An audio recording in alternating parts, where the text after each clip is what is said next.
من قال لا إله إلا الله مخلصا دخل الجنة.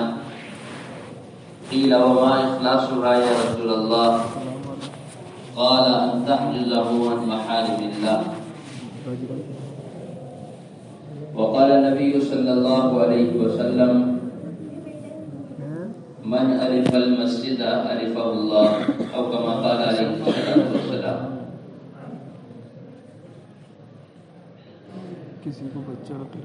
قابل قدر دوستوں، بزرگوں،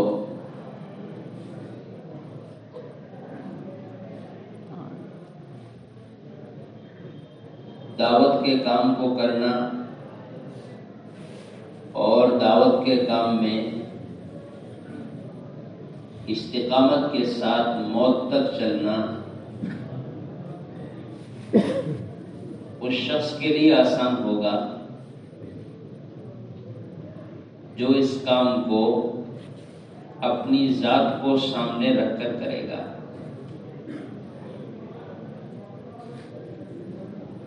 اگر دائی کی نیت دعوت کے ذریعے سے محض دوسرے کی ہدایت ہے تو بقول حضرت مولانا یوسف شاہ رحمۃ اللہ علیہ کے کہ اس کی دعوت کا اثر نہ اس کی ذات پر پڑے گا اور نہ مدعو پر پڑے گا. دائی کی محنت اور دائی کی دعوت مؤثر اس وقت ہوگی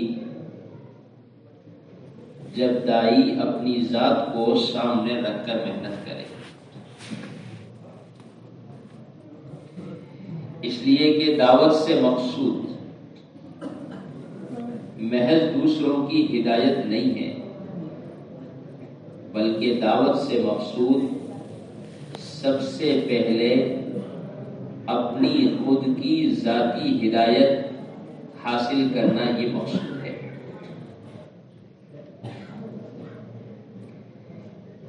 وہ شخص محنت کرتے ہوئے اور دعوت دیتے ہوئے اور جان مال اور وقت کو لگاتے ہوئے بھی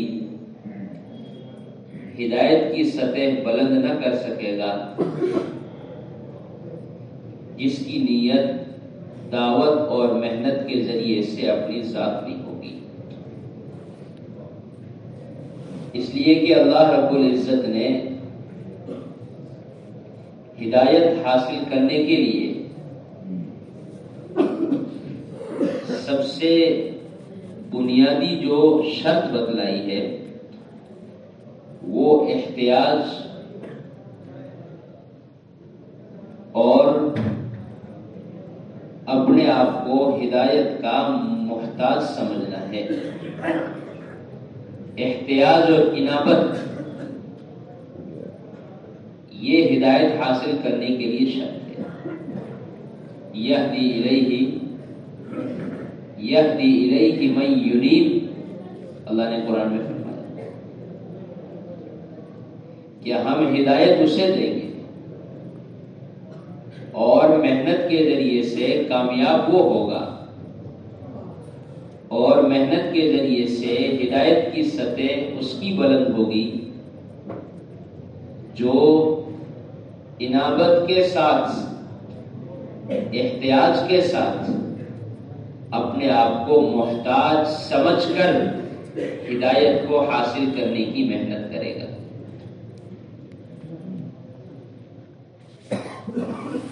اگر ہماری نیت دعوت کے ذریعے سے محض دوسروں کی ہے تو ہم ایک رسمی اور رواجی طور پر اعمال دعوت کو کر سکتے ہیں. ہمارے اعمال چاہے مقامی ہوں چاہے خروج کے ہوں حقیقت اور سطحیت کبھی بھی اختیار نہیں کر سکتے.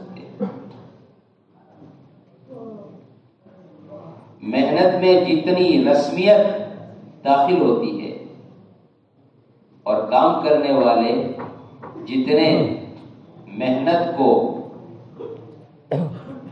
رواج پر ڈالتے ہیں کو جتنا سرسری کیا جاتا ہے اس کی وجہ ہے ان اعمال میں اپنی ذات کو سامنے رکھ کر عمل نہ کرنا. گشت کرتے ہوئے، ملاقات کرتے ہوئے، تعلیم کرتے ہوئے، اللہ کے راستے میں نکلتے ہوئے، غرض دعوت کا کوئی بھی عمل کرتے ہوئے اگر ہماری نیت اپنے ایمان و عمل کی تکمیل اور اپنے ایمان و عمل کی ترقی نہیں ہے تو پھر ہم حقیقت کے ساتھ دعوت کی محنت میں موت تک نہیں جم سکتے.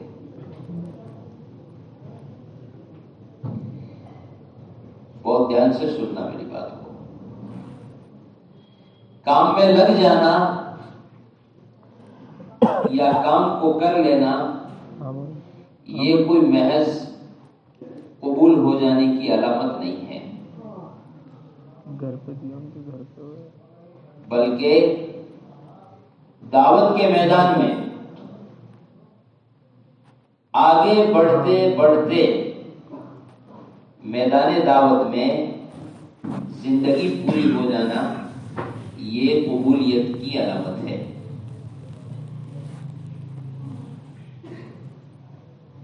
تو اگر ہمارا میدان محنت سب سے پہلے اپنی ذات نہیں ہے تو ہماری محنتیں غیر مؤثر ہوگی اور محنتوں کا کوئی تاثر نہیں ہوگا.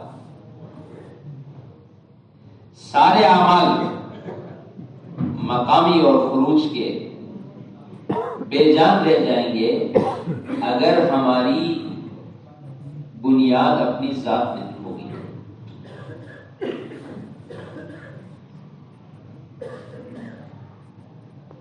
کارگزاری آتی ہے اور احوال سامنے آتے ہیں کہ چلہ لگانے کے بعد اتنے ساتھی گشتوں میں نہیں ہیں، اتنے ساتھی ملاقاتوں میں نہیں ہیں، اتنے ساتھی تعلیم کے حلقے میں نہیں ہیں اور اتنے ساتھی سالانہ چلہ نہیں لگاتے. کہ کیا وجہ ہے اس کی؟ کہ وجہ اس کی یہ ہے کہ دعوت کو اپنا ذمہ داری کا کام سمجھ کر میدان محنت میں نہیں اترے، اس لیے تعطل پیدا ہو گیا. اگر ذمہ داری کا کام سمجھ کر میدان محنت میں اترا جاتا اور اعمال دعوت کو کیا جاتا تو دنیا کی کوئی بھی طاقت اسے کام سے روک نہیں سکتی اور کام سے بٹھا نہیں سکتی. جتنا عملہ کام سے بٹھتا ہے اور کام کرتا ہوا کام چھوڑتا ہے اس کی وجہ یہ ہوتی ہے کہ اپنی ذات سامنے نہیں ہوتی، محض میدان محنت سامنے ہوتا ہے. حالانکہ داعی کی دعوت مدعو کے لیے تو صرف تذکیر ہے، ورنہ اصل داعی کی دعوت اور اس کی محنت اس کی ذات کے لیے ترکیز ہے. حضرت مولانا یوسف صاحب رحمۃ اللہ علیہ فرماتے تھے دعوت کے ذریعے سے داعی اعمال کی رسمیت سے نکل کر حقیقت کی طرف آتا ہے. اگر یہ دعوت نہیں دے گا اور اعمال دعوت کا اپنے آپ کو پابند نہیں بنائے گا تو اس کے اعمال رسمی اور رواجی ہوں گے، حقیقت سے کوسوں دور ہو جائیں گے. حضرت فرماتے تھے جس دن کوئی گشت چھوٹ جائے، ملاقات چھوٹ جائے، گھر کی یا تعلیم کی، گھر کی یا مسجد کی تعلیم چھوٹ جائے اور اسے اپنے دین میں ذوق نظر نہ آئے تو حضرت فرماتے تھے سمجھ لو تبلیغ کا دھوکہ ہے، تبلیغ کا کوئی تعصب نہیں ہے، ایک سام ہے جس میں ہم سب دھوکے میں پڑے ہوئے ہیں۔ ایک دن بھی اگر دعوت کا کوئی عمل چھوٹے اور اسے عبادت میں اور اعمال میں اور اپنی ہدایت کی سطح میں ضعف اور کمزوری محسوس نہ ہو تو حضرت فرماتے تھے کہ سمجھ لو تبلیغ کا دھوکہ ہے۔ حضرت الیاس رحمۃ اللہ علیہ فرماتے تھے اگر ہمیشہ اپنی ہدایت کی سطح میں ترقی نہیں ہو رہی ہے تو پھر یقینی بات ہے کہ یہ تنزلی کا راستہ ہے، کہ تنزلی آ رہی ہے۔ حضرت فرماتے تھے ایک نماز کے بعد دوسری نماز میں اگر اللہ کا تعلق زیادہ نہیں حاصل ہو رہا ہے تو سمجھ لو محنت کا اثر ظاہر نہیں ہو رہا۔ ایک گشت کے بعد پڑھی جانے والی نماز میں اللہ کا تعلق زیادہ نہیں حاصل ہو رہا ہے تو سمجھ لو گشت میں ہم صحیح بنیاد پر نہیں ہیں۔ حضرت فرماتے تھے اپنے گشتوں کی قبولیت کو گشت کی بعد والی نماز میں تلاش کرو۔ آیا مغرب کی نماز پڑھ کر گشت کیا ہے، عشاء کی نماز میں اگر اللہ کا قرب اور اللہ کا تعلق اور ہدایت کی سطح بلند معلوم ہو رہی ہے تو سمجھ لو کہ گشت نے اپنا اثر ظاہر کیا ہے، اور اگر ایسا نہیں ہے تو سمجھنا چاہیے کہ یہ گشت ہمارا رسمی اور رواجی ہے۔ خالص کام میں لگ جانا یہی اصل نہیں ہے، بلکہ کام کو کام کے مزاج کے ساتھ اپنی ضرورت سمجھ کر اپنے آپ کو محتاج بن کر کام میں لگانا یہ اصل ذمہ داری ہے۔ اس لیے کہ دائی کی محنت سے مدعو کو ہدایت ملے، اس کا وعدہ مدعو سے قرآن و حدیث میں کہیں بھی نہیں کیا گیا ہے۔ یعنی ہماری محنتوں سے دنیا ہدایت پر آ جائے گی، اس کا وعدہ قرآن و حدیث میں نہیں ملتا۔ ہاں بے شک دائی سے یہ بات ضرور کہی گئی ہے کہ تو اس یقین کے ساتھ دعوت دے کہ تیری اس دعوت اور تیری اس محنت سے سامنے والا یقیناً ہدایت پر آئے گا، لیکن مدعو سے یہ نہیں کہا گیا کہ فلاں کی محنت سے تجھے ہدایت مل جائے گی، ایسا نہیں۔ خود دائی سے ہدایت کا وعدہ کیا گیا، والذین جاہدوا فینا لنہدینہم سبلنا، کہ جو ہمارے راستے میں محنت کریں گے، مجاہدہ کریں گے، قربانیاں دیں گے، ہم ان محنت کرنے والوں کو ہدایت ضرور دیں گے۔ ہدایت کا وعدہ مدعو سے نہیں ہے، بلکہ ہدایت کا وعدہ خود مجاہد اور خود دائی سے ہے۔ لیکن اگر یہ اپنی ذاتی ہدایت کی نیت کے بغیر چلے گا تو پھر اسے کام کے ذریعے سے حقیقی نفع حاصل نہیں ہو سکتا۔ کہ اگر اس کی دعوت پر لوگوں نے توجہ نہ کی اور لوگوں نے اس کی بات کو نہیں مانا تو یہ اس کو مایوس کر دے گا اور یہ مایوس ہو کر کام سے پھٹ جائے گا۔ اپنی ذات کو سامنے رکھ کر کام نہ کرنے والا دو بیماریوں کا شکار ہو کر کام سے محروم ہوتا ہے۔ یا تو لوگوں کے استدبار کی وجہ سے اور ان کے اعراض کی وجہ سے اور ان کے ناماننے کی وجہ سے مایوس ہو کر بیٹھتا ہے، اور یا لوگوں کے استقبال اور لوگوں کی توجہ اور لوگوں کے رجوع کو دیکھ کر یہ عجب میں مبتلا ہو کر کام سے محروم ہوتا ہے۔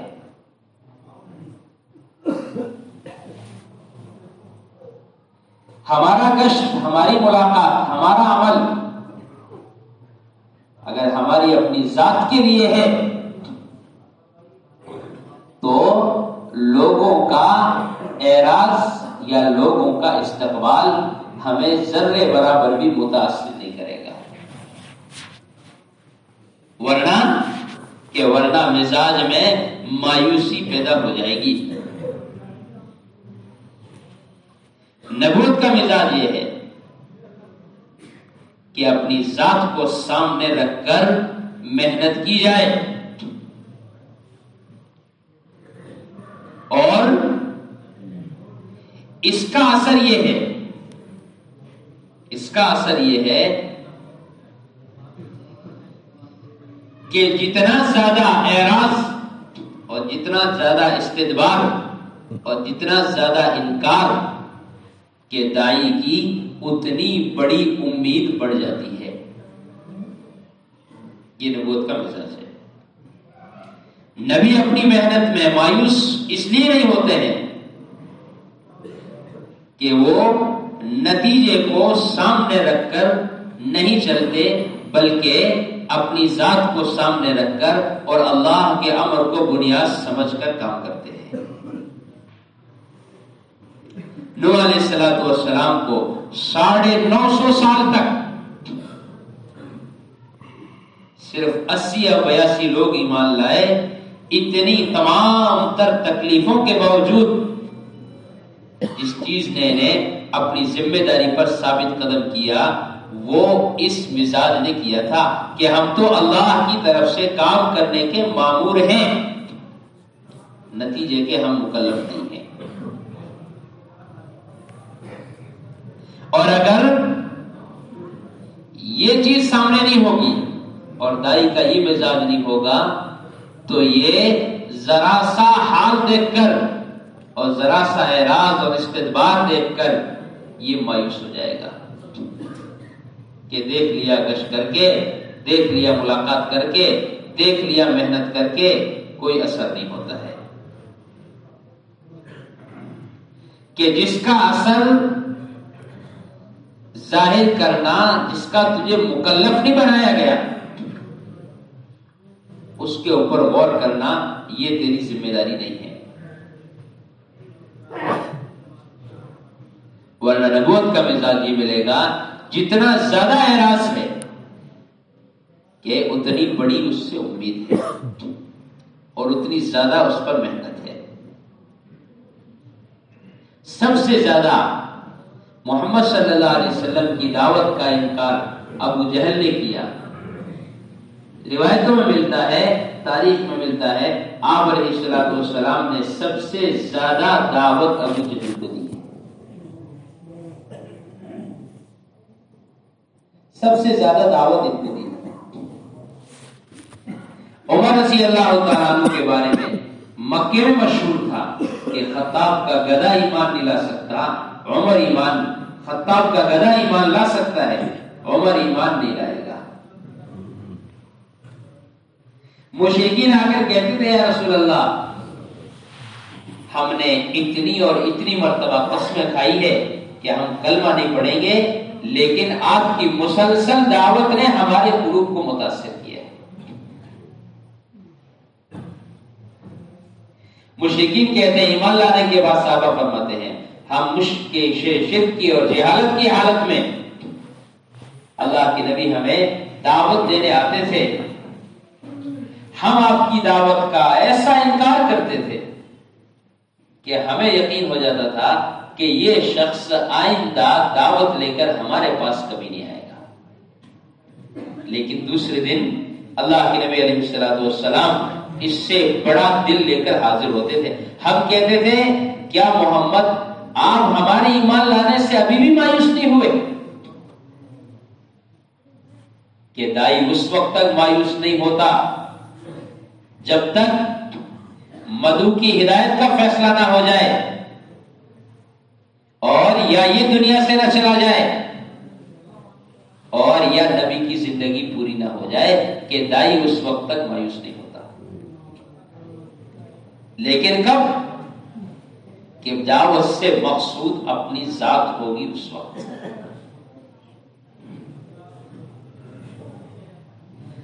اور اگر اپنی ذات سامنے نہیں ہے اور دعوت پر لوگ متوجہ ہوں گے تو فوراً شیطان اس کے دل میں وسوسہ پیدا کرے گا کہ یہ اس رجوع کو اور اس استقبال کو اور لوگوں کے اس توجہ کو یہ اپنا ذاتی کمال سمجھ بیٹھے گا کہ دیکھو میری محنت سے ایسا ہوا ہے، اور یہ مزاج اس کو کیا کرے گا کہ کام سے کنارے کر دے گا۔ کہ جب دائی دعوت کے تاثر کو اپنا تاثر سمجھتا ہے اور دعوت کے تعارف کو اپنا تعارف سمجھتا ہے تو پھر بنیادوں سے ہٹ کر فروعی چیزوں میں اپنا وقت خرچ کرتا ہے۔ گشت، ملاقات، تعلیم، مسجد، اعمال کہ اس سے کٹ کر ایک انتظام کی اور نظم کی چیزوں میں الجھ جاتا ہے جو اصل کام نہیں ہے۔ اصل کام کیا ہے؟ یہ اصل کام ہے ہر کام کرنے والے کا تعلق اپنے گھر کے اعمال سے اور اپنی مسجد کے اعمال سے گہرا ہو۔ اگر اپنے گھر کے اعمال کی طرف توجہ نہیں ہے اور اپنے مسجد کے اعمال کا اہتمام نہیں ہے تو پھر حفاظت کی اور تربیت کی بنیاد سے ہم کٹے ہوئے ہیں۔ پھر شیطان اس استقبال کو اپنا ذاتی اثر دکھلاتا ہے۔ حضرت مولانا سید خان صاحب رحمۃ اللہ علیہ فرماتے تھے اس کام میں چل کر جو یہ سوچنے لگ جائے گا اور جس کا تصور یہ بننے لگ جائے گا کہ کام میری وجہ سے ہو رہا ہے تو اللہ تعالیٰ اس کو کام سے محروم کر کے یہ دکھلائیں گے کہ کام تیری وجہ سے نہیں، کام تو اللہ کے امر کی وجہ سے ہو رہا ہے۔ اللہ تعالیٰ تجھے استعمال کر رہے ہیں تو یہ اللہ کا احسان ہے۔ اللہ رب نے نبی سے فرمایا، نبی جی ہم نے آپ کو تنہا نبی بنا کر سارے عالم کی ذمہ داری آپ پر ڈال کر آپ کے اجر اور آپ کے مقام کو بڑھایا ہے۔ اگر ہم چاہتے تو ہر گاؤں اور ہر بستی میں نبی بھیج سکتے تھے۔ اللہ تو اپنا کام کسی سے بھی لے سکتے ہیں۔ مشرکین نے کہہ دیا بیت اللہ کی حفاظت ہم نہ کر سکیں گے، اللہ نے ابابیل کو بھیج کر بیت اللہ کی حفاظت کروا دی۔ ہدہد کو، ایک چھوٹی سی چڑیا اور چھوٹے سے پرندے کو ایک ملک کی ہدایت کا ذریعہ بنا دیا۔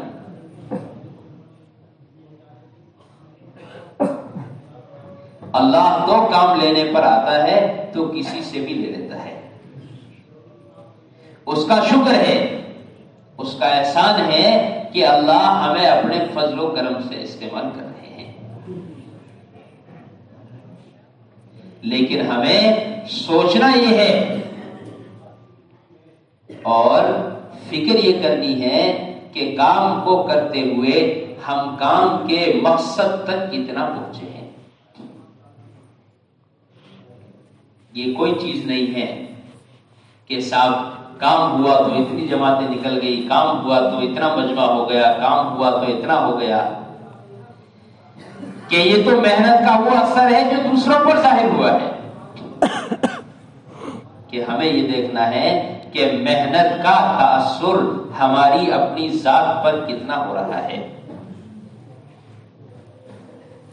ہمارا ایمان اور ہمارے اعمال، ہمارا علم، ہمارا اکرام، ہمارا اخلاص اور ہمارا جذبہ دعوت رسمیت اور رواجیت سے ہٹ کر سطحیت اور حقیقت کی طرف کتنا آیا ہے کہ یہ اصل سمجھنا ہے۔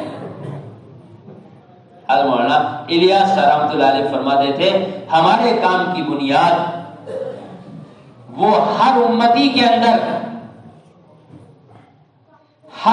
کے اندر 6 صفات کو باعتبار حقیقت کے زندہ کرنا، یہ ہمارے کام کی بنیاد ہے۔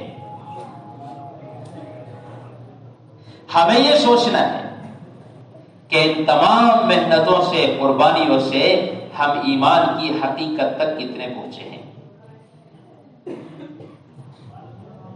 مولانا الیاس رحمۃ اللہ علیہ فرماتے تھے لوگ تبلیغ تو کہنے لگ گئے، اگر میں اس محنت کا کچھ نام رکھتا تو تحریک ایمان میں حرکت، ایمان میں جلا اور ایمان میں کمال پیدا کرنے والی محنت۔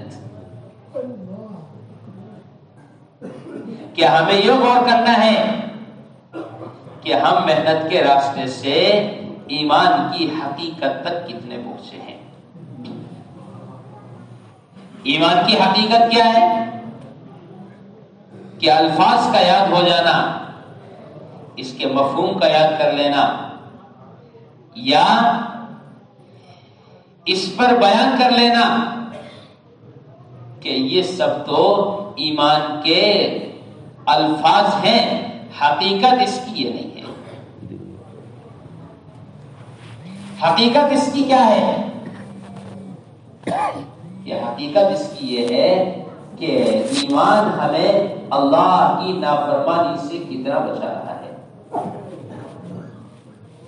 کثرت عمل بھی ایمان کے کامل ہونے کی دلیل نہیں ہے۔ میں تہجد گزار بن گیا، میں ذکر کرنے والا بن گیا، اور میں نماز پڑھنے والا بن گیا، یہ ایمان کی علامت تو ہے لیکن ایمان کے کامل ہونے کی علامت نہیں ہے۔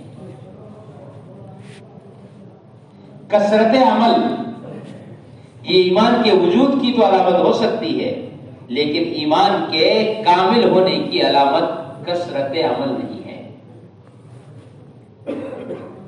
بلکہ ایمان کی حقیقت اور اس کے کامل ہونے کی علامت وہ اجتناب من المعاصی ہے، کہ ہم ایمانیات میں، عبادات میں، معاملات میں، معاشرت میں اور اخلاق میں، دین کے ان 5 شعبوں میں معصیت سے کتنے بچ رہے ہیں۔ آپ نے فرمایا جس نے اخلاص کے ساتھ کلمہ کہا وہ جنت میں جائے گا۔ صحابہ نے پوچھا یا رسول اللہ کلمے کا اخلاص کیا ہے؟ تو آپ نے نہیں فرمایا تہجد کا اہتمام، آپ نے نہیں فرمایا ذکر کا اہتمام، ایک لفظ فرمایا آپ نے ان تحجزه عن محارم اللہ۔ کلمے کا اخلاص یہ ہے کہ یہ کلمہ اپنے کہنے والے کو حرام سے روک دے۔ کہ ہمیں یہ دیکھنا ہے کہ ہم ایمان کی کس سطح تک پہنچے ہیں، ہم ایمان کی کس سطح تک پہنچے ہیں۔ حدیث میں فرمایا مومن کی علامت یہ ہے کہ نیکی اس کو خوش کرتی ہے اور گناہ اسے غمگین کرتا ہے، اور منافق کی علامت بتلائی کہ منافق گناہ کو ایسا سمجھتا ہے جیسے ناک پر مکھی بیٹھی اس کو اڑا دیا ہے نا۔ پڑھتے ہیں ہمیشہ جب ایمان میں ضعف آتا ہے، ایمان میں کمزوری آتی ہے، تو پھر سب سے پہلے گناہ کا استخفاف امت کے دل میں پیدا ہوتا ہے۔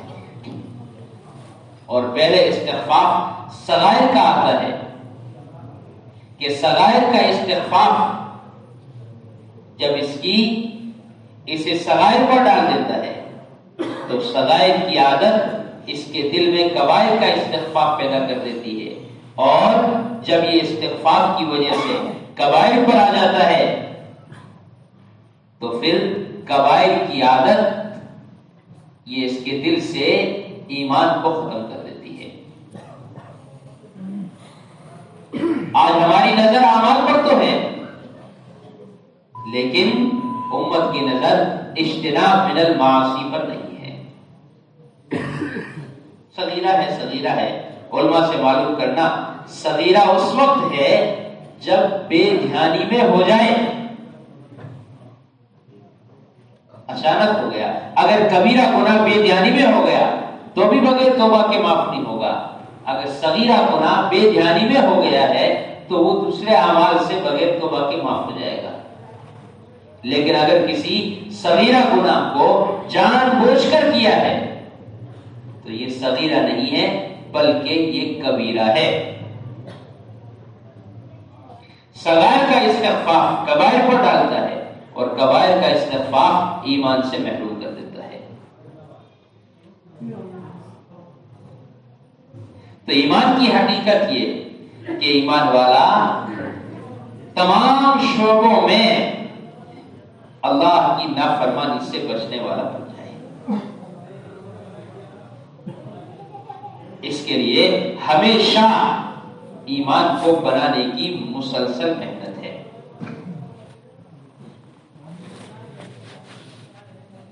اگر ہمیشہ ہم تعلیم کے حلقے میں اور 2.5 گھنٹے کم سے کم ملاقاتوں میں چل پھر کر ایمان کی محنت نہیں کریں گے اور ایمان کو کمال درجے تک پہنچانے کی محنت نہیں کریں گے تو یقینی طور سے غیر محسوس طریقے سے ایمان میں ضعف آئے گا۔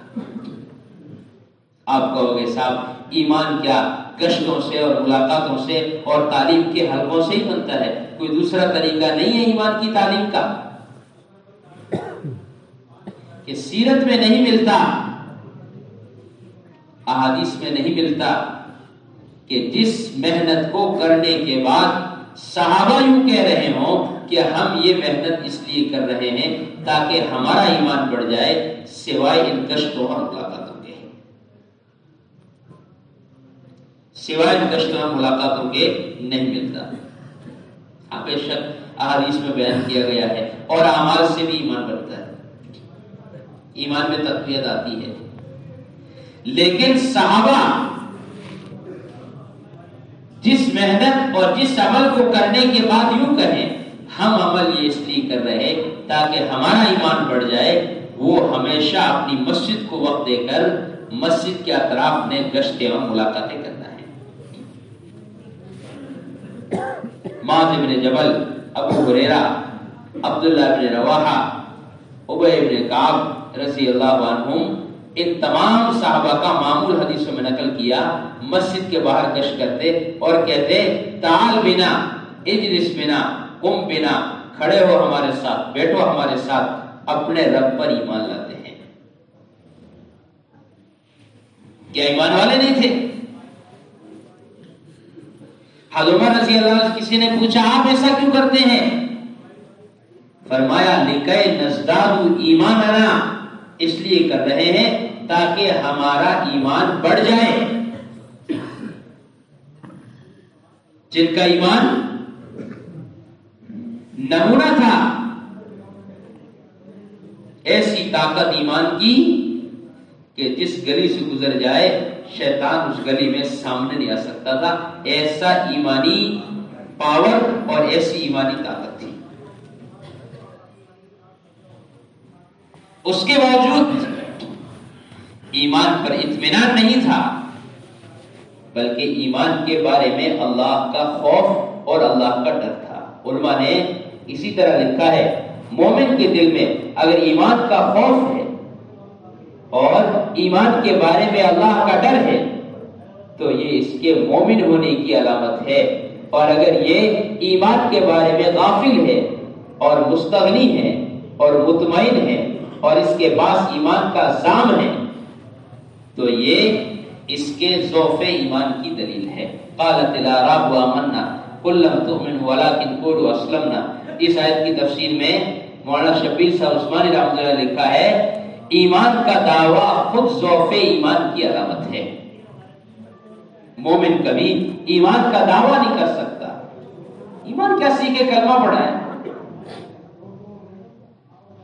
کہ صحابہ کا ایمان نمونہ تھا. امام بخاری رحمۃ اللہ علیہ نے روایت نقل کی ہے تابعی کے حوالے سے. وہ کہتے ہیں میں نے متعدد 40 سے ایسے کچھ صحابہ ہیں ان سے ملاقاتیں کی. اتنے صحابہ سے میں ملا لیکن کسی ایک صحابی کو بھی اپنے ایمان کے بارے میں مطمئن نہیں پایا بلکہ فکر مند پایا کہ کہیں ایسا تو نہیں کہ ہمارے دلوں میں نفاق ہو. تمام علامات ایمان موجود اس کے باوجود نفاق کا خوف. آج اللہ معاف فرمائے ہماری زندگیاں تمام علامات نفاق سے معمور اس کے باوجود ایمان کا دعویٰ توحید کی امانت سینوں میں ہے ہمارے مٹا نہیں سکتا کوئی نام و نشاں ہمارا. علامہ اقبال نے یہ شعر دعویٰ کرنے کے لیے نہیں کہا اگر توحید کی امانت سینوں میں ہو ہمارے مٹا نہیں سکتا کوئی نام و نشاں ہمارا. اگر دل میں توحید ہے دل میں ایمان ہے تو ساری دنیا کی عزت اور سربلندی تمہارے لیے ہے. ولا تخافوا ولا تحزنوا وانتم الاعلون ان کنتم مؤمنین. شرط یہ ہے کہ حقیقی مومن بن جاؤ. اگر توحید کی امانت سینوں میں ہے تو دنیا کی کوئی طاقت تمہیں مغلوب نہیں کر سکتی. اور اگر دل میں توحید نہیں ہے دل میں ایمان نہیں ہے جسم پر اسلام نہیں ہے تو پھر کوئی اسلامی تحریک اور اسلامی تنظیم بھی تمہیں غالب نہیں کر سکتی. عمر رضی اللہ تعالیٰ عنہ کو معلوم ہوا کہ ایک صحابی کو حضور نے منافقین کے نام لکھوائے تو گئے ان کے پاس جا کر کہا دیکھ میں یہ معلوم کرنے نہیں آیا کہ مجھے بتلا دے کون کون منافق ہے تو مجھے دیکھ کر یہ بتلا دے کہ ان منافقین کے ناموں میں عمر ابن خطاب کا نام ہے یا نہیں. ہمارے ایک چلے نے ہمارے ایک 4 مہینے نے ہماری ایک نماز نے ہماری ایک ذکر اور تسبیح کے معمول نے ہمیں کس شام تک پہنچایا ہے.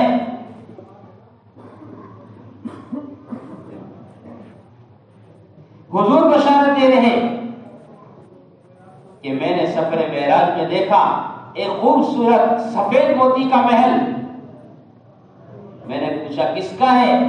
فرشتوں نے کہا ایک قریشی نوجوان کا. حضور نے فرمایا میں نے سمجھا میں نبی ہوں میں قریشی ہوں میرا ہی ہوگا. میں پڑھنے لگا فرشتوں نے کہا نبی جی آپ کا نہیں ہے یہ آپ کے امتی عمر ابن خطاب کا ہے. ایسی بشارتیں اور اس کے باوجود میں گشت کروں میں ملاقات کروں میں تعلیم کروں میں ایمان سیکھوں. 40 سال ہو گئے نماز کی چھوٹی اور آج سے 50 سال پہلے 4 مہینے لگائے ہیں کہ نہیں دوستو. ایمان کی علامت یہ ہے کہ اس کے دل میں ایمان کے سیکھنے کی احتیاط بڑھ جائے. ضعف ایمان کی علامت یہ ہے کہ یہ تعلیم سے گشتوں سے ملاقاتوں سے اور ایمان کو سیکھنے کی محنت سے بیزار اور مستغنی ہو جائے. یہ کوئی سطحی کام نہیں ہے کہ یہاں آدمی کی سطح بلند ہوتی ہے ابتدا میں مشورہ تعلیم گشت ملاقاتیں ہوتی ہے اور اس کے بعد آگے آگے تقاضے چلتے ہیں ویسے آدمی ہوا میں اڑتا ہے کہ نہیں یہاں ایسا نہیں ہے. یہاں تو مسلسل ایمان کو سیکھنے کی محنت ہے. اس کے لیے اہتمام کے ساتھ ہمیں اپنی ذات کو سامنے رکھ کر اپنے میدان محنت میں اترے رہنا ہے. اہتمام کے ساتھ ہم اپنی ایمان کی تکمیل کے لیے، ایمان کی تعلیم کے لیے، ایمان کی تقویت کے لیے اپنے آپ کو بنیادی یعنی مسجد وار جماعت کے کام میں اہتمام سے لگانا ہے. جتنا مسجد کے کام میں اور مقامی محنت میں یہ پرانا عملہ عمل سے اترے گا، اتنا ہی نیا مجمع کام کو لے کر میدان میں آئے گا. عملہ نہیں بن رہا کہ جب مجمع کام کا پابند نہیں ہوگا تو عملہ کبھی نہیں بن سکتا. میں اپنی مسجد وار جماعت کے ساتھ اہتمام کے ساتھ اپنے مہینے کا 3 دن کا ہفتہ طے کر کے 1 سال تک اس تاریخ میں نکل کر تو دکھاؤں 3 دن کی جماعتوں کے اوسط کیسے نہیں بڑھتے. میں اہتمام کے ساتھ جو گشت اور ملاقات کا طریقہ بتلایا جاتا ہے اس کے مطابق کر کے تو دیکھوں کیسے مسجدوں کا کام کھڑا نہیں ہوتا. کہتے ہیں صاحب کام کمزور ہو گیا کہ نہیں بزرگوں، کام کمزور نہیں ہوتا. کام تو آج بھی اپنی 1450 سال پرانی طاقت کے ساتھ ہے اور قیامت تک اسی طاقت کے ساتھ رہے گا. سوال میرا ہے کہ میں کمزور ہوا یا کام کے میدان میں مضبوط ہوا.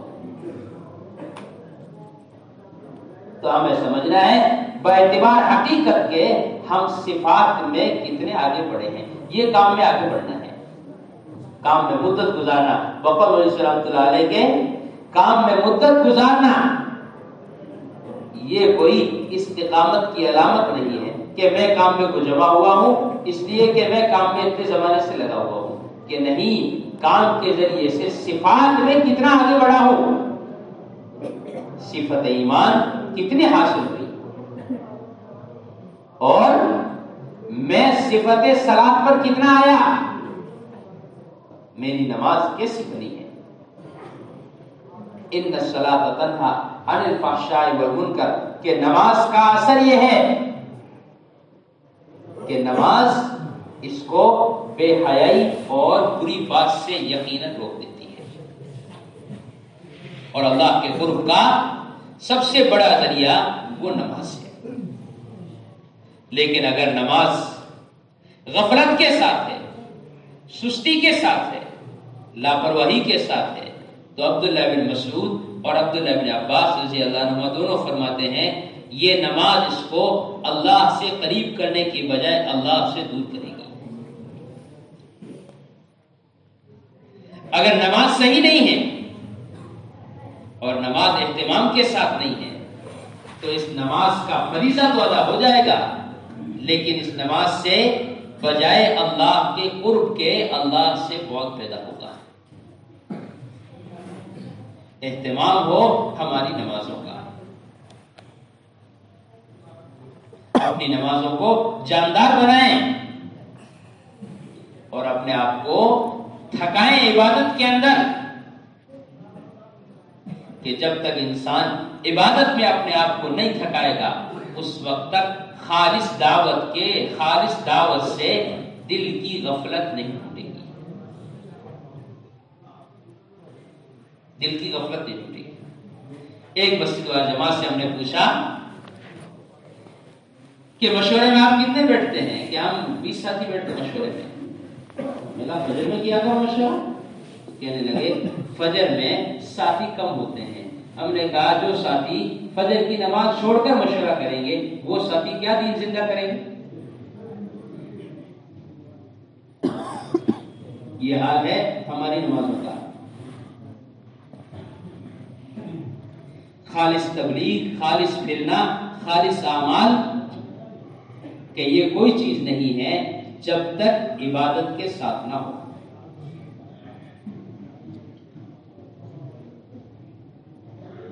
بقول علیہ السلام علیہ کے اگر دعوت عبادت کے ساتھ نہیں ہے، تو حضرت کا بہت سخت جملہ ہے، ہمارے اس عملے سے نہ کہیں تو یہ کس سے کہیں؟ حضرت کہتے تھے اگر دعوت عبادت کے ساتھ نہیں ہے تو یہ دعوت نہیں، یہ آوارہ گردی ہے۔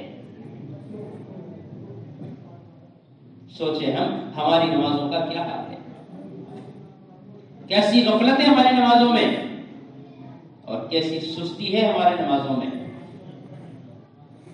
کیوں ہے نماز کی دعوت کے باوجود نماز میں سستی؟ کہ وجہ اس کی یہ ہے کہ نماز کی دعوت دوسروں کو نمازی بنانے کے لیے ہے، اپنی نماز کی حقیقت حاصل کرنے کے لیے نہیں ہے۔ اس لیے اہتمام ہو نمازوں کا، تکبیر اولیٰ کے ساتھ، پابندی کے ساتھ 5 وقت کی نماز مسجد میں اپنی تمام تر مشغولیوں کے ساتھ، جیسے ابھی اصل میں سور میں کہہ رہے تھے بھائی کہ ہمارے پاس بات ہوگی اور عام لوگوں کے پاس آنکھ ہوگی۔ کہتے ہیں صاحب گشت متاثر نہیں ہے، گشت مؤثر نہیں ہے۔ کہ کیسے مؤثر ہوگا؟ جب ہم جس کی دعوت دے رہے ہیں اس سے ہم خود غافل ہیں۔ نماز کا اہتمام ہو۔ دائی پر تو تہجد فرض کا درجہ رکھتی ہے، صحابہ پر 1 سال تک تہجد فرض کری، جب ان کی عادت ہو گئی تو اللہ تعالیٰ نے عام امت کے لیے آسانی کے لیے اس کی فرضیت کو ہٹایا ہے۔ حکم کے اعتبار سے، اہمیت کے اعتبار سے فرضیت سے تہجد نہیں ہٹی ہے، فرضیت ختم ہوئی ہے اس کی، اہمیت اس کی فرضیت کی طرح ہے، اس لیے 1 سال تک فرض کی گئی۔ دن بھر کی مدد میں، دن بھر کی محنت میں تقویت حاصل کرنے کے لیے اللہ کے نبی علیہ السلام سے کہا گیا نبی جی آخری رات میں اٹھ کر تہجد کا اہتمام کیا کرو، اور اس وقت اللہ کے ذکر کا اہتمام کیا کرو۔ اس کے لیے ہمیں اپنی نمازوں کو جاندار بنانا ہے۔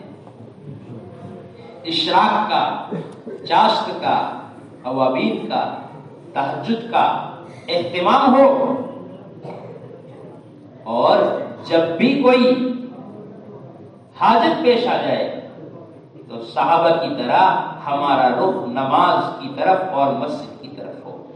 یہ باتیں کب تک ہماری زبانوں میں رہے گی، عمل میں کب آئے گی؟ کہ صاحب ذرا سا ماحول بگڑا فوراً صحابہ مسجد کی طرف آتے تھے۔ کہ ہم کب تک دنیا کے اسباب کی طرف جائیں گے؟ جس کی دعوت دے رہے ہیں اس کو مطابقت میں کب لائیں گے؟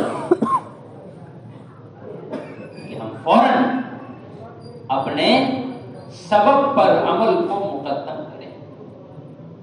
اسباب اختیار کرنا منع نہیں ہے بلکہ سنت ہے، لیکن اسباب پر اعمال کو مقدم کرنا یہ ضروری ہے۔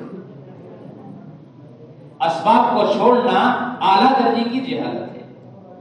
لوگ کہتے ہیں متوکل لوگ اسباب چھوڑتے ہیں، کہ نہیں، جاہل لوگ اسباب چھوڑتے ہیں۔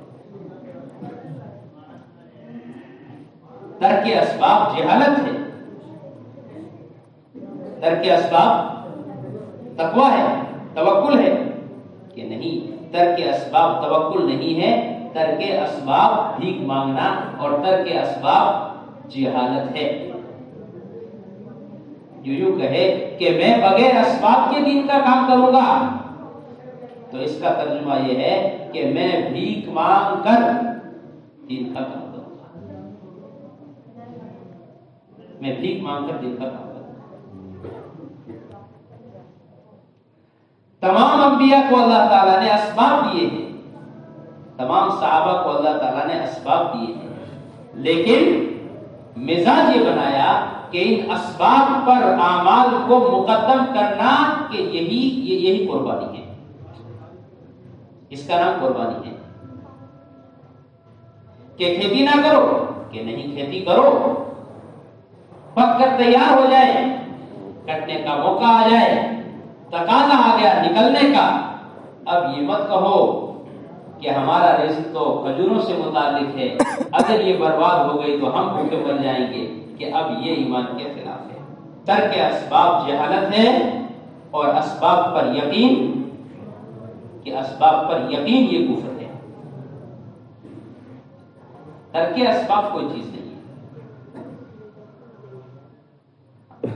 یہ جہالت کی بات ہے کہ اسباب چھوڑو اور بغیر اسباب کے اللہ کی دین کا کام کرو، کہ یہ جہالت کی دعوت ہے، شریعت سنت سے ہٹی ہوئی دعوت ہے۔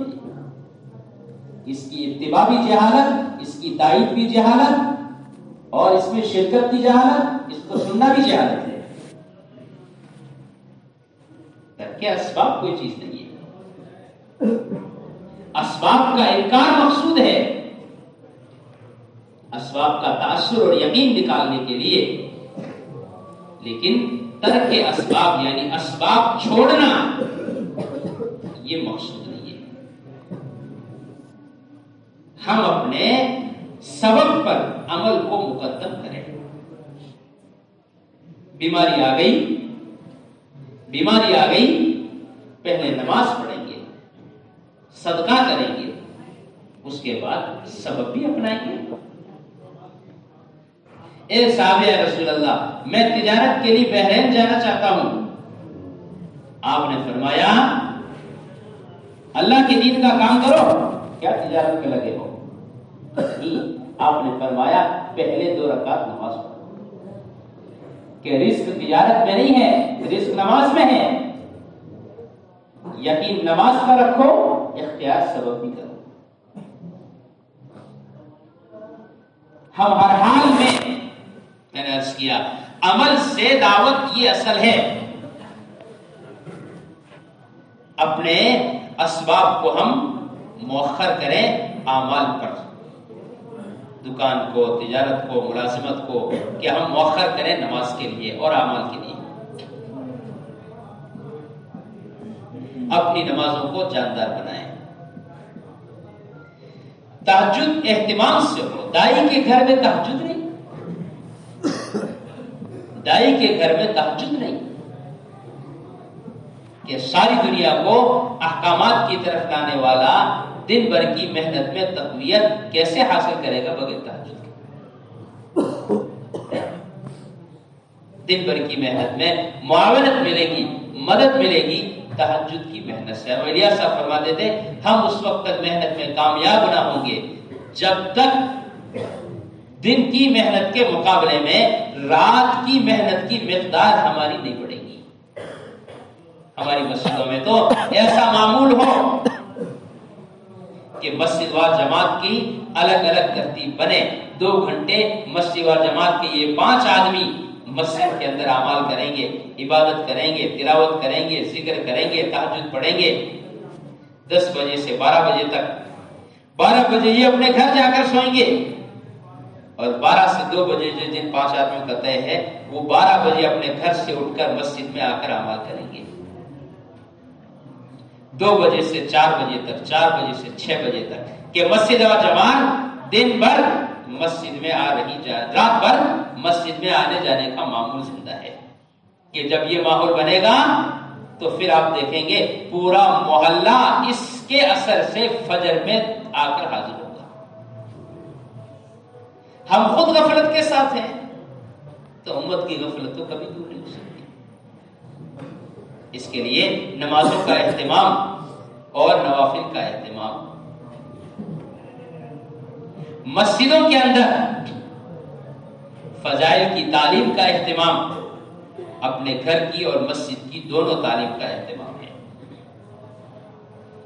ہمارا کوئی بھی تقاضا اور کتنی ہی بڑی ذمہ داری ہمیں گھر کی محنت سے غافل نہ کرے، کہ گھر میں 5 اعمال کے ساتھ تعلیم ہے۔ اللہ معاف فرمائے، اگر اہتمام کے ساتھ اپنے گھروں کو ہم نے وقت نہ دیا. تو آج مولانا یوسف صاحب رحمۃ اللہ علیہ فرماتے تھے تم دیکھتے رہو گے اور تمہاری اولادیں یہود و نصارہ کے ہاتھ، مشرکین اور ملحدین کے ہاتھ اپنی عزتوں کو بیچتی رہے گی اگر گھروں میں تعلیم اور گھروں میں اعمال کا اہتمام نہیں کیا تو. جتنا معاشرے میں فساد ہے اور معاشرے میں بے حیائی ہے، اس کا راستہ سوائے گھر کی تعلیم کے کچھ نہیں ہے. گھر کی تعلیم کہ یہ معاشرے کی اصلاح کا واحد راستہ ہے جس کو قرآن نے بیان فرمایا. گھر کے اندر فضائل کی تعلیم ہو، گھر کے اندر مشورہ ہو، گھر کے اندر صفات کا مذاکرہ ہو، گھر کے اندر تشکیلیں ہوں. ایک ایک گھر میں 5 اعمال کے ساتھ تعلیم کو زندہ کرنے کی محنت ہے، لیکن اپنی چھوٹی جماعت اور اپنے بستی کے اور اپنے محلے میں اپنے گھر کو پہلے نمونہ بنانا ہے. گھر کی تعلیم اس وقت تک نہیں ہو سکتی جب تک ہم اپنی ذات سے گھر کی تعلیم کو اپنا عمل سمجھ کر گھر کی تعلیم میں ہم خود نہیں بیٹھیں گے. آپ چاہے اتنی ترغیبیں دے دو، جس طرح مسجد کی تعلیم میں بیٹھے بغیر میری مسجد کی تعلیم نہیں ہوگی، ایسے ہی میرے گھر کی تعلیم میں بیٹھے بغیر میری گھر کی تعلیم نہیں ہوگی. قرآن اللہ نے فرمایا وَاذْكُرْنَ مَا يُتْلَىٰ فِي بُيُوتِكُنَّ مِنْ آيَاتِ اللَّهِ وَالْحِكْمَةِ إِنَّمَا يُرِيدُ اللَّهُ لِيُذْهِبَ عَنكُمْ الرِّجْسَ أَهْلَ الْبَيْتِ وَيُطَهِّرَكُمْ تَطْهِيرًا. ازواج مطہرات سے اللہ کہہ رہے اپنے گھروں میں قرآن کا اور حدیث کا حلقہ قائم کرو. اللہ تعالیٰ یہ چاہتے ہیں کہ ہر قسم کے رجس سے اور ہر قسم کی گندگی سے تمہیں پاک کریں اور تمہیں پوری طریقے سے پاک کریں، کہ یہ ہے معاشرے کی اصلاح کا راستہ. گھروں میں تعلیم نہیں ہوگی، ہماری دعوت کے باوجود، ہماری محنتوں کے باوجود، ہمارے چلے اور چاربینوں کے باوجود ہمارا معاشرہ سنت اور شریعت پر نہیں ہوگا. انسانیت کو دعوت معاشرہ سمجھائے گا کہ دعوت کیا ہوتی ہے. میرا گشت ہے، میری تعلیم ہے، میری ملاقات ہے، میرے سیر روزہ ہیں، میرے اعمال ہیں، لیکن میری اولاد کی شادیاں، میرے گھر کی معاشرت کیا کریں؟ مجبور ہیں. کہ کیوں مجبور ہے؟ کہ گھر کو وقت نہیں دیا تعلیم کے حلقے کے لیے، اس لیے مجبور ہے. کیسے توڑے رشتہ داروں سے؟ کہ توڑنا تو نہیں ہے لیکن جوڑنا ہے، بدلنا ہے. کہ جوڑنا بدلنا کیسے ہے؟ کہ گھر کی تعلیم کے راستے سے. کوشش کوئی چیز نہیں ہے جب تک طریقہ عمل نہ سکھلایا جائے، طریقہ عمل پر نہ ڈالا جائے. کہ سب کوشش تو کرتے ہیں، سب مل کر کوشش کرو کہ سب مل کر گھروں میں تعلیم زندہ کر دو، معاشرہ نہ ٹھیک کر دیں گے. یہ اللہ نے وعدہ کیا. اس کے لیے اہتمام ہو اپنے گھر والوں پر محنت کا. تہجد میں سب اٹھیں، گھر والے چھوٹے بھی اٹھیں، بڑے بھی اٹھیں، 2-4 رکعت پڑھ کر اللہ سے دعا کریں، قرآن کی تلاوت کریں، تسبیحات کی پابندی کریں. پھر دیکھو اس سے کیسا دین کا ماحول بنتا ہے اور اس کے کیسے انوارات بستی میں اور مسجد کے اطراف میں ظاہر ہوتے ہیں. اللہ نے اتنا عملہ دے دیا ہے تبلیغ کے میدان کو کہ اگر یہ جو کہا جا رہا ہے اس کو عمل کو لے کر میدان میں اتر جائے تو بستیوں اور محلوں کا سارا ماحول برا نکل جائے. کتنا عملہ اللہ نے دیا ہوا ہے، لیکن یہ عملہ صرف کام کی سوچ پر ہے، کام کے عمل پر نہیں ہے. اس کے ساتھ ساتھ اپنی مسجدوں میں علم کے حلقے یعنی مسائل کے سیکھنے کے بھی حلقے قائم کرنے ہیں. چھوٹا بڑا ہر آدمی مسجد کے ماحول میں آ کر اپنی ضرورت کا دین سیکھے. اس کے لیے ہم علماء کی خوشامد کریں گے. مسجد کے امام صاحب کے پاس وقت ہے، بستی کے اندر مسجد کے اطراف میں رہنے والے کوئی بھی عالم صاحب ہے، کوئی بھی حافظ صاحب ہے، ہم ان سے کہیں گے حافظ صاحب 1 گھنٹہ آپ دے دیا کرو صرف اللہ کے لیے، تجارت ملازمت کے ساتھ 1 گھنٹہ آپ دے دیا کرو، جس کے اندر ہماری مسجد و جماعت کے ساتھیوں کا، مسجد میں آنے والوں کا قرآن ٹھیک کر رہے کرو. علماء سے خوشامد کریں گے، آپ تھوڑا سا وقت دے دیں ہمارے ساتھ، آنے والوں کو مسائل بھی سکھلا دیں، اور جو نہیں آ رہے ہیں ان کے پاس جا کر ان کی خوشامد کر کے ان کو لے آئیں. آپ کی بات کا تاثر جب علماء مسجدوں کو وقت دیں گے تو امت شریعت اور سنت پر آئے گی عملی طور پر. ہر مسجد کے اندر مسائل کی ترتیب ہو سیکھنے کی. مسائل کے سیکھنے کا طریقہ وہ اختلاف، اور اختلاف کے راستے سے جس کی جیسی نوعیت اس کو اگلا مسئلہ بتلانا اور اس کو اس کے عمل پر ڈالنا، یہ اصل بات ہے. ایسا نہیں بتلا دیا رکوع ایسے کرنا، سجدہ ایسے کرنا، عمل ایسے کرنا، کہ نہیں. حضرت رضی اللہ تعالیٰ نے کوفہ گئے، کوفہ والوں نے کہا حضور کا وضو سکھلاؤ، تو مسائل بیان نہیں کیے، وضو کے مسائل کا درس قائم نہیں کیا. کہا ایک لوٹے میں پانی لاؤ، اونچی دیوار پر بیٹھے اور وضو کر کے دکھلایا، اور یوں کہا یہ ہے محمد صلی اللہ علیہ وسلم کا وضو. یہ ہے طریقہ. اس لیے مسائل کے حلقے قائم کرے مسجدوں میں. صبح شام کے اذکار اور تسبیحات کی پابندی ہو.